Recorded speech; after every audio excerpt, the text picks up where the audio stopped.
আসসালামু আলাইকুম। নতুন আলু ভাজি হসি টমেটো দিয়া যে মজা করিয়া।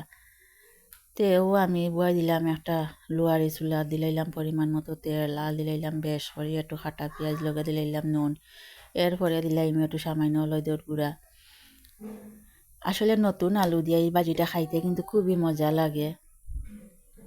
তো মশলাটারে বাজিয়ে আমি আলু গুণ দিলাইলাম, আলু গুণরে আমি একটু গোল গোল করিয়া কাটিয়া লইছি ছোটো ছোটো টুকরা করিয়া।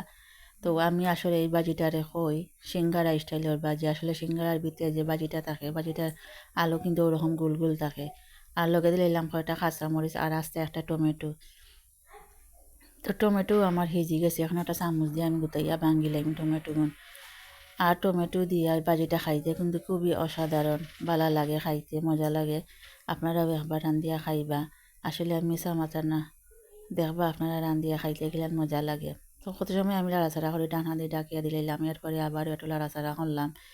এখন দিলাম বেশ করে একটু ধনিয়া পাতা। তো ধনিয়া পাতাটা বলাইয়া দিলে গেরানটা খুবই সুন্দর হয়, খাইতে কিন্তু খুবই ভালো লাগে। তো বই গেছে আমার বাজি সকল ভালো থাকুক, আল্লাহ হাফেজ।